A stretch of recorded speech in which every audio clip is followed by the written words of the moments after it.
تو اس لیے پاکستان کی طرف سے تو اس دفعہ بہت ہی کمزور رسپانس آیا ہے. اچھا ڈاکٹر صاحب، جن اسلامی برادر ممالک کی آپ بات کر رہے ہیں وہاں پر تو سعودی عرب میں اور باقی جتنے بھی ممالک ہیں وہاں پر تو اچھا خاصا رد عمل آیا، اور اطلاعات یہ بھی آ رہی ہیں کہ وہاں کی عوام نے یہ فیصلہ کیا کہ بھارتی مصنوعات کا بائیکاٹ کیا جائے گا، اور انہوں نے اس بائیکاٹ کے اوپر عمل کرنا بھی شروع کر دیا.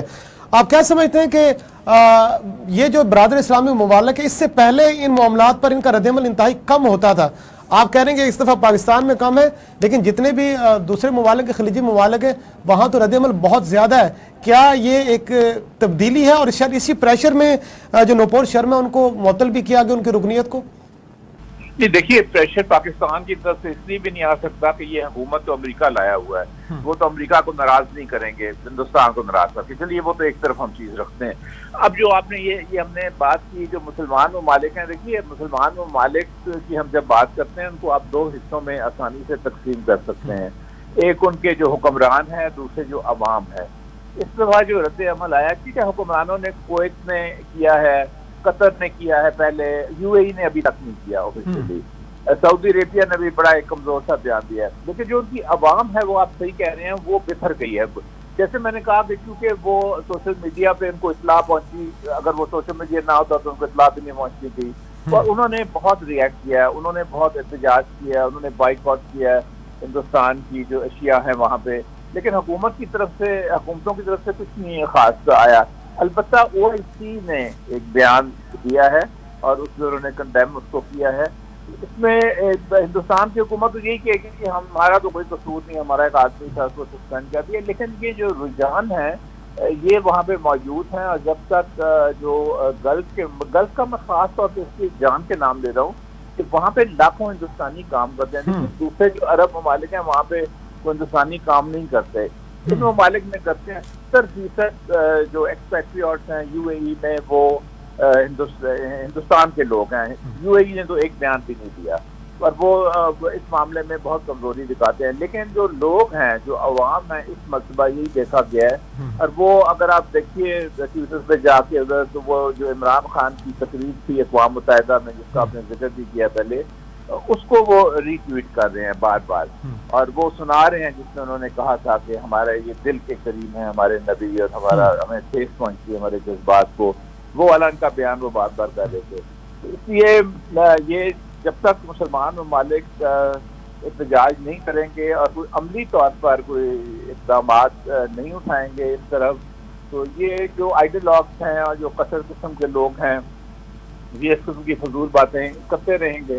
اچھا ڈاکٹر صاحب، پھر یہ بتائیے گا کہ مؤثر پلیٹ فارم کیا ہے مسلمانوں کے لیے؟ او آئی سی کی تنظیم ہمارے پاس موجود ہے، اور اس کے بعد ہمارے پاس اقوام متحدہ کا پلیٹ فارم موجود ہے.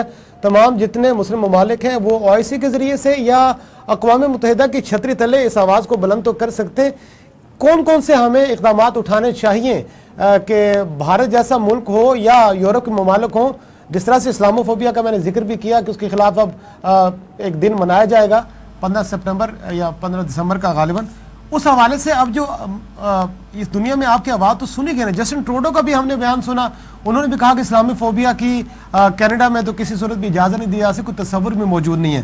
تو ابھی کیا اقدامات کرنے چاہیے؟ کیا یہ بائیک آؤٹ کرنا اور یہ تمام چیزیں یہ کافی ہیں؟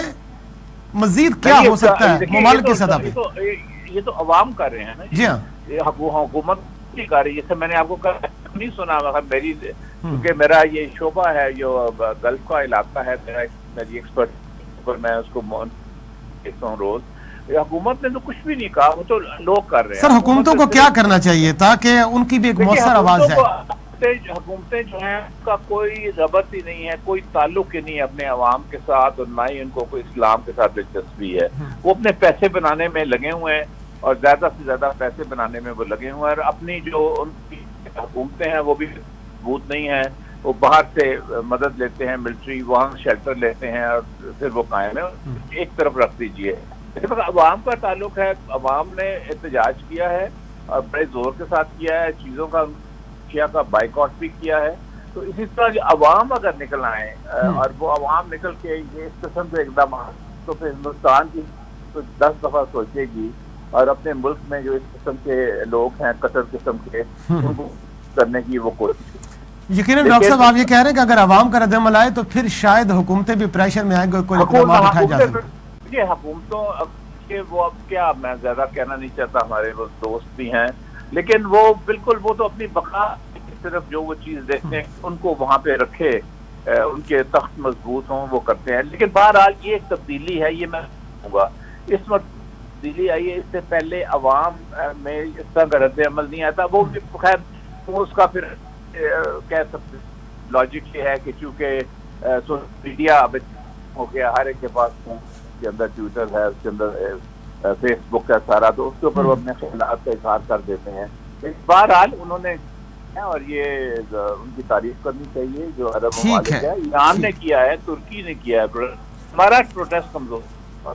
ٹھیک ہے, بہت شکریہ جناب محترم ڈاکٹر فاروق حسنات صاحب, آپ ہمارے ساتھ اور آپ نے وقت دیا. یقیناً جیسا ڈاکٹر صاحب بھی فرما رہے تھے کہ عوام کا جو رد عمل ہے وہی حکمرانوں کو پیشرائز بھی کر سکتا, اور اس کے تناظر میں جو اس وقت گلف میں جو رد عمل دیکھا گیا, خاص طور پر انہوں نے اپنے سوشل میڈیا اکاؤنٹس کے ذریعے سے, ٹویٹر ٹرینڈ کے ذریعے سے اور فیس بک اور باقی جتنے بھی پلیٹ فارم ہیں ان پر ایک مؤثر آواز اٹھائی ہے, جس کی وجہ سے بعض ممالک نے جو ہے وہ بھارت کے جو وہاں پر سفارتخانے تھے ان کو بھی وہاں پر طلب کیا اور ان سے احتجاج بھی کیا. یقیناً پاکستان کی جانب سے ایک مؤثر آواز اٹھنی چاہیے. عالم اسلام کی خلاف اٹھنے والی جتنی بھی آوازیں ہیں, جسے اسلامی فوبیا کا نام دیا جاتا ہے, اس کا ایک قلع کما ہونا بہت ضروری ہے, تاکہ مسلمانوں کے جو مذہبی جذبات اور خاص طور پر نبی کریم صلی اللہ علیہ وسلم کی جو شخصیت ہے اس پر کوئی حرف نہ آ سکے. مزید موضوعات پر بات کریں گے, لیکن یہاں پر وقت ہوا ایک بریک کا, ہمارے ساتھ رہیے گا. Welcome back. پاکستان تحریک انصاف کے چیئرمین جناب عمران خان صاحب اس وقت اپنی پارٹی کی قیادت کر رہے ہیں اور ملک بھر میں جلسوں جلوسوں کا سلسلہ بھی جاری ہے. عدم اعتماد کی تحریک کامیاب ہونے کے بعد, جسے پی ٹی آئی نے رجیم چینج کا نام دیا, اور ان کا یہ کہنا ہے کہ ایک بیرونی مداخلت کی وجہ سے یہ سارا جو سیٹ اپ آیا, اور اب اسے امپورٹڈ حکومت کا نام بھی دیتے ہیں. اس کے بعد پی ٹی آئی نے یہ فیصلہ کیا کہ وہ اسمبلیوں میں واپس نہیں جائے گی اور اسمبلیوں اس کا بائیکاٹ کر دیا جائے گا, اور انہوں نے اپنے استعفیٰ جو اس وقت جو ڈپٹی اسپیکر تھے ان کے سامنے پیش بھی کیا. اب جو موجودہ اسپیکر ہیں راجہ صاحب, وہ یہ کہتے ہیں کہ سارے جتنے بھی ممبران ہیں جنہوں نے پارلیمنٹ سے استعفیٰ دیا وہ ان کے سامنے پیش ہوں, تاکہ ان کے استعفے کے حوالے سے کچھ مؤثر فیصلہ کیا جا سکے اور حتمی فیصلہ کیا جا سکے. جبکہ پی ٹی آئی یہ کہہ رہی ہے کہ اب ہم اس امپورٹڈ حکومت کے سامنے اور اس مسلط شدہ حکومت کے سامنے پیش ہونے کے لیے تیار نہیں ہیں. اور اب یہ بھی خبریں آ رہی ہیں بعض ذرائع کے ذریعے سے کہ اختلافات پائے جا رہے ہیں پی ٹی آئی کے مختلف ارکان اور جو سینئر قیادت اس کے درمیان میں, کہ ایک موقف یہ ہے کہ اسمبلیوں میں واپس جایا جائے اور وہاں پر ڈٹ کر مقابلہ کیا جائے مسلم لیگ نون کا اور ان کے اتحادیوں کا, کیونکہ جس طرح سے وہ قانون سازی کر رہے ہیں اور جس طرح سے منمانی کے فیصلے کیے جا رہے ہیں یہ کسی طرح سے بھی قابل قبول نہیں ہے. ان خبروں میں کتنی صداقت ہے اور ساتھ ساتھ پی ٹی آئی کا آگے کا لاہ عمل کیا ہوگا, بجٹ بھی پیش ہونے والے, اس پر بات کرنے کے لیے آج میرے ساتھ ٹیلی فون لائن پر اسٹوڈیو میں موجود ہیں فاطمہ چدر صاحبہ, رہنما پی ٹی آئی کی سینئر قیادت سے ان کا تعلق ہے. بہت شکریہ میڈم, آپ نے وقت دیا. یہ بتائیے گا کہ کتنے اختلافات ہیں, کیا دو دھڑوں میں تقسیم ہے اس وقت؟ ایک دھڑا یہ چاہتا ہے کہ دوبارہ سے پارلیمنٹ میں جایا جائے, یہ بھی ایک اصولی موقف ہے تاکہ جو قانون سازی کی جا رہی ہے اس کا راستہ روکا جا سکے جمہوری طریقے سے, اور دوسری جانب جو موقف یہ ہے کہ ہم ان کے سامنے پیش نہیں آئیں گے. اصل صورتحال کیا ہے, ذرا آگاہ کیجیے گا. بسم اللہ الرحمن الرحیم. سب سے پہلے تو تھینک یو ویری مچ, آپ نے موقع دیا کہ میں بات کر سکوں. میں یہ جو بات آپ نے کی ہے کہ ہمارے جو ارکان اسمبلی ہیں ان میں اختلاف پایا جاتا ہے, یہ صرف میں نے ابھی آپ سے سنا ہے, ایسی کوئی بات نہیں ہے. ابھی آج بھی کور کمیٹی کے اجلاس میں یہ بات ڈسکس ہوئی ہے کہ یہ چاہ رہے ہیں کہ جی اسپیکر صاحب نے کہا جی آئیں اسمبلی میں آ کے بات کریں. تو ڈیفینیٹلی اگر اسمبلی میں واپس جاتے ہیں تو جو ایک موقف ہے کہ یہ امپورٹڈ حکومت ہے ہمارا, جو وہ موقف ہی دفن ہو جاتا ہے, کیونکہ یہ جو امپورٹڈ حکومت ہم پہ مسلط کی گئی ہم اس کو مانتے نہیں ہیں. تو اگر ہم دوبارہ اسمبلیوں میں جاتے ہیں تو اس کا مطلب ہے کہ ہم نے ان کو مان لیا ہے. تو یہ تو بات یہیں پہ رد ہوتی ہے کہ یہ ایک ان کا بنایا ہوا پروپوگنڈا ہے اور ایجنڈا ہے, جس سے کیونکہ ان کے پاس اب کوئی اور بات نہیں ہوتی تو پھر یہ اس طرح کی باتیں کرتے ہیں جو بے معنی اور بے فضول ہیں. کیونکہ ہمارا ایک ہی موقف ہے کہ یہ جو امپورٹڈ حکومت ہم پہ مسلط کی گئی ہے اس کو گھر بھجوایا جائے اور فوری طور پہ الیکشن کروایا جائے. ہمارا اسمبلیوں میں جانے کا کوئی نہ پہلے پروگرام تھا, نہ چیئرمین صاحب کا ابھی کوئی پروگرام ہے. اچھا میڈم، اس سے پہلے جو مسلم لیگ قاف کے ہیں جناب اسپیکر پنجاب اسمبلی پرویز الہی صاحب، انہوں نے بھی یہ مشورہ دیا تھا، اور شاہ محمود قریشی صاحب جب ان کی ملاقات ہوئی تھی تو انہوں نے یہ کہا تھا کہ اسمبلیوں سے ریزائن نہ کیا جائے بلکہ وہاں رہ کے مقابلہ کیا جائے، جس پر چیئرمین صاحب، وائس چیئرمین صاحب نے یہ کہا تھا کہ میں یہ پیغام لے کے بھی جاؤں گا. یہ بحث اس کے بعد ہی چھڑی ہے. تو ابھی آپ کہہ رہی ہیں کہ اس میں کوئی اختلافات موجود ہیں، اور یقیناً آپ کے سینئر قیادت کی جانب سے یہ موقف میڈیا میں آ بھی رہا ہے کہ اس امپورٹنٹ حکومت کے سامنے پیش نہیں ہوں گے. تو پھر راستہ کیسے روکا جائے گا؟ وہ تو ترمیم کر رہے ہیں مختلف قوانین میں، انہوں نے نیب کے قانون میں بھی ترمیم کی ہے، الیکشن کمیشن کے حوالے سے تعیناتیاں بھی کی ہیں. پھر آپ کی ہی پارٹی کے راجہ ریاض صاحب وہاں پر موجود تھے، وہ اب اپوزیشن لیڈر بن کے وہاں بیٹھ گئے. تو اس طرح سے بہت سارا نقصان تو ہوگا نا پاکستان تحریک انصاف کو، اگر وہ باہر رہ کے یہ فیصلے کرے گی اور آپ کے لوگ جو اصل میں ان کا حصہ ہیں، جنہوں نے جو آپ سے منحرف ہیں، وہ ان کی مدد کر رہے ہیں. ریاض صاحب اگر ہمارے ہوتے تو وہ ہمارے ساتھ ہوتے، ٹھیک ہے. وہ اگر ہمارے ساتھ نہیں ہیں تو اس کا مطلب ہے وہ ان کے بندے ہیں، وہ جو بھی مرضی کریں. دیکھیں یہ جو جتنے بھی فیصلے ہو رہے ہیں، میرا خیال ہے کہ اداروں کو سب نظر آ رہا ہے کہ یہ اپنی مرضی کا ہمیشہ میچ فکس کرتے ہیں، اپنی مرضی کے امپائر لا کے. تو یہ نواز شریف کی اور ان کی پارٹی کی پرانی عادت ہے، ٹھیک ہے، اور شہباز شریف کی. تو یہ ابھی ویسے کریں، میرا خیال ہے کہ یہ فیصلے انڈو ہونے چاہیے اور فیوچر میں یہ ہوں گے. جو یہ چاہ رہے ہیں وہ نہیں ہوگا، کیونکہ دیکھیں ہر چیز کا ایک اینڈ ہوتا ہے. اور جس جگہ پہ عوام کو انہوں نے پہنچا دیا ہے، جس جگہ پہ مہنگائی کو انہوں نے پہنچا دیا ہے کہ غریب آدمی جو ہے، بلکہ اب تو میں کہتی ہوں جو کھاتا پیتا گھرانہ ہے وہ بھی 10 دفعہ سوچتا ہے کہ میں باہر نکلوں کہ نہ نکلوں، کوئی گاڑی لے کے کنوینس لے کے، کیونکہ جتنا پیٹرول مہنگا ہو گیا ہے. جتنی آج میں شیخ رشید صاحب کا پروگرام دیکھ رہی تھی کہ لوگ برگر کے لفافے لے کے بھاگ رہے ہیں اور برگر کی دکانوں سے. مطلب یہ نہ ہو کہ کسی وقت یہ سری لنکن والا حساب آ جائے کہ لوگ ایوانوں پہ چڑھ دوڑیں، جتنی مہنگائی انہوں نے کر دی ہے. یہ مطلب کیا چاہ رہے ہیں کہ عوام جو مہنگائی کی آلریڈی ستائی ہوئی ہے اور پیٹرول مہنگا ہو رہا ہے، چیزیں اتنی بے دردی سے مہنگی ہو رہی ہیں، اپنی مرضی کی لیجسلیشن کر کے، اپنی مرضی کے امپائر فکس کر کے. تو یہ عوام کو تو دیکھیں پہلے جو انہوں نے کر لیا، اب عوام اویئر ہو چکی ہے اور ان کے جو بھی عزائم ہیں ان سے ساری دنیا واقف ہے، پوری دنیا واقف ہے. اور پاکستانی عوام تو بہت زیادہ اویئر ہو چکی ہے کہ یہ انہوں نے پہلے ہمارے ساتھ کیا کیا ہے اور آگے یہ کیا کرنا چاہ رہے ہیں.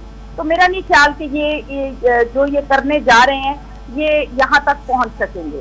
انشاءاللہ ان کو منہ کھانی پڑے گی. اچھا میڈم یہ بتائیے گا، ایک اور سوال بھی بڑا اہم ہے کہ پاکستان تحریک انصاف کے جو چیئرمین ہیں جناب عمران خان صاحب، سابق وزیر اعظم، بار بار یہ کہا جا رہا ہے کہ ان کی جان کو خطرہ ہے، لیکن دوسری جانب جلسوں جلوسوں کا سلسلہ بھی جاری ہے.